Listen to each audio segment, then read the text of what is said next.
Me, Simply Sherry, helping you stay organized and savvy while traveling. 53% of women overpack their suitcase, while 77% bum off space from their partner's luggage. Do you think if you did not overpack your suitcase, you wouldn't have to lug it around and you would enjoy your vacation more? Well, it can be different for you. I have 3 simple steps on how not to overpack your suitcase. Number 1, know your itinerary and stick to it. What activities will you be doing? Are you going on a weekend trip and doing a little bit of sightseeing and then some yoga or hiking? Are you at a work conference and then at night you're having a casual dinner with your colleagues? Are you going to a wedding and then doing some tours and walking for 3 or 4 hours? Are you going to take a bike ride? These activities require different types of shoes, different types of clothing, some layered clothing. So when you know your itinerary and stick to it, you are better able to put what you need in your suitcase instead of bringing everything in your closet. You have to also consider the electronics and tablets that you'll be bringing. You will need those chargers and plugs and earphones and things like that. Are you going to read that book, those 2 books that you are bringing, sometimes 3? Maybe you can put it in a Kindle format or have an audiobook, and that would save space. It had been his birthday and we were not able to visit him until that weekend, and it happened to be Easter weekend also. That Saturday we attended a Women's Day, which is about a 3-hour event where we had to dress semi-formal. So I had a dress and heels and I brought a jacket. That I put on a hanger, and since it was a road trip, I could just hang it inside the car. Then that evening we went out for a casual dinner with his friends to celebrate his birthday. Then there was Easter morning and I didn't dress up too much for that, but I dressed kind of business casual. And then we had the whole afternoon and evening to have dinner and run errands and spend time with him. So I packed according to those activities. Saturday morning I have my dress and jacket that I hung up in the car because it was a road trip. The heels went in my suitcase. For Saturday afternoon and evening it was casual. We had a casual dinner with his friends for his birthday. And then Sunday was Easter service, and then the rest of Sunday was casual, having lunch and dinner with him and spending time with him. We did have a couple hours here and there both on Saturday and Sunday, so I brought my laptop to do some work. The first step is know your itinerary and stick to it. The second step is wear the same clothes.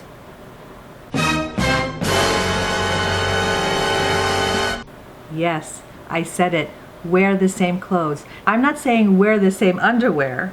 What I'm saying is wear the same black pants that could be used for your outfit on Saturday and Sunday. It can mean wearing the same jacket that looks both casual and a little bit formal. Now for me, I wore the same earrings, the ones that I'm wearing now.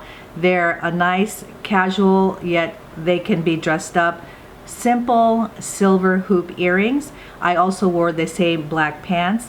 And then I wore the same shoes all of Saturday and all of Sunday, except for the time of that event when I wore my heels. The pants and the shoes are going to make a difference as far as taking up space in your suitcase. So when you can double that up for outfits, that's gonna really help. You may think the earrings don't make a difference. They're so small, how much space can it take up? Well, it's not just about space. It's also mentally where you know you're just gonna wear these earrings all weekend long. You don't have to change them. You just have to take them out and put them back on in the morning. And also you don't have to find a certain container that's going to fit correctly in your suitcase, whether it's a hard case container or a soft case container. You don't have to think about that and roll and put it into different pockets, all kinds of jewelry that you'll be bringing. So one set of earrings really worked for me. I also had my Apple Watch, and that was all the jewelry that I had. I also wore the same outfit going there and the same outfit coming back. I usually do that also on an airplane trip. I like to wear something comfortable going there. I've even had like a 14-hour, 20-hour, 24-hour trip going international, and I wear the same clothes coming back. I do that for international flights because I don't have to think about that outfit going into my suitcase later on. I just know it's out of there. I don't have to have space reserved for it, and I don't need to find space for it. The first step is know your itinerary and stick to it.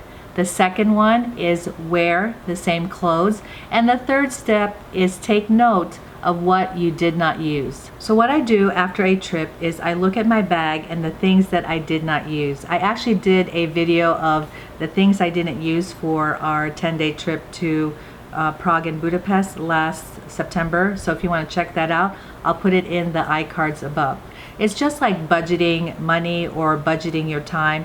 You can't be like, oh, where did my time go, or where did my money go? You have to look at where it went. So I look at my suitcase, what was not used, what was in there, what was not used. So like this lotion, I didn't use it. I just am used to having this lotion in my toiletries bag. But we stayed with our son and he has lotion there. I bought the lotion for him, so I didn't have to bring this. Now you may think that this is small. It's like a small bottle of lotion, but that could be replaced with something else that you may actually use. Example, it could be a face mask. That since this was a road trip, I could bring a face mask because it's, you know, there's no limit with the 3 ounces for a flight. But if I brought a face mask, that is something that I could have done Saturday night when we were relaxing in his place. The other thing I didn't use was this travel size bottle of hairspray. Now I normally don't wear hairspray anyway during the week, but I thought I would use it for the special event. I ended up not using it because it was too much trouble coming from the road trip, changing, and then going straight to the event. Well, in any case, I looked at my suitcase and saw that this is something that I did not use. So you look at these 2 bottles of lotion and hairspray, they don't look like a lot, but trust me, when you have a limited amount of space, every inch counts. If you are on an international flight, this space could have been used for something that you actually use. It could be used for a small souvenir. It could be used just to have space in your luggage. So those are my 3 simple steps on how not to overpack your suitcase. Number 1, know your itinerary and stick to it. Number 2, wear the same clothes. And number 3, take note of what you did not use. If you're staying in an Airbnb or hotel, most likely they have the shampoo, conditioner, check if they have the lotion and other types of toiletries, that if you're not particular with the brand, you don't have to bring it with you. All right, travel bugs, I hope you enjoyed this video and it was helpful to you. If you're new to this channel, click that subscribe button and hit the notification bell so you won't miss the next video on how I share with you ideas and tips on how to stay organized and savvy while traveling. And in the meantime, enjoy your travels.